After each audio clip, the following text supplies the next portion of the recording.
Mwijoro ryakeye ubwo umuhanzi w'indirimbo zo kuramya no guhimbaza Israel Mbonyi yataramiraga abakunzi be by'umwihariko kwizihiza Noheli. Mwijoro ryakeye rero ubwo iyi concert yari irimo dushya twishe nk'uko Israel Mbonyi yari yarabiteguje ndetse akagenda atangaza byinshi ati concert umuntu uzayizamo isa cyangwa se azabasha kwishima. Tugiye kugenda tukwereka cyangwa se tukubwira tumwe mu dushya twaranze iyi concert, dore yuko hari ibyo abenshi babonye n'ibyo batabonye magingo aya ngaya. Uyu muhanzi si ubwa mbere si n'ubwa kabiri yewe yujuje BK Arena ndetse na magingo aya ngaya arimo kuvuga ati iyo mfite concert nditegura, ariko nanjye umunsi nyamukuru ujya kugera ntazi niba koko abantu bazaza. Abantu baje ndetse barakubita abaruzura. Mu dushya twaranze iyi concert uretse ibyamamare nka Kevin Kade, Mutesi Scovia ndetse n'abandi harimo nk'aba Junior Rumaga ndetse n'abandi batandukanye bari bari muri no concert, ndetse n'abandi benshi cyane abanyamuziki hafi ya bose bagerageje kwitabira by'umwihariko. Ariko noneho abantu benshi batunguwe ubwo ababyeyi ba Israel Mbonyi, mama we na papa we, nkuko mugenda mubibona kuri video, aba mama cyangwa se mama wambaye rinete n'umupapa wambaye rinete n'ababyeyi ba Israel Mbonyi mu ijwi rirerire, uburyo baririmbaga indirimbo z'umuhungu wabo bagenda basubiramo imwe ku yindi.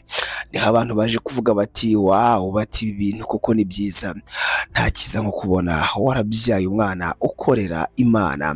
Nkuko abakristo bavuga bati umuhanzi wo kuramya no guhimbaza abaririmba indirimbo z'Imana abakorera Imana. Rero kubona ababyeyi be cyangwa se abantu bamukunda umunsi ku munsi, by'umwihariko ababyeyi bamubyaye nabo bitabiriye concert ndetse bakagenda barushaho kugenda baririmbana n'abantu.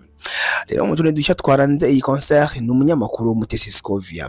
Abantu benshi bati tumumenyereye avuga amakuru, agenda avuga uko ibintu bimeze hirya no hino cyane cyane mu ntambara, ariko kumubona arimo kubyina, arimo guca inyakadiho ndetse ubona neza yuko ari mu mwuka, ati nabyo ni ibintu bidasanzwe. Concert yabaye nziza kubera yuko mu gusoza cyangwa se ubwo concert yarangiraga Israel Mbonyi atashye yagize ijambo agenera abantu bose bitabiriye concert muri rusange. Kuri iki gitaramo rimwe gusa rimwe, mani baho umugisha, nanezerewe mwana iteka, ndabakunda murampamagara mukitaba, sizi icyo nabitura.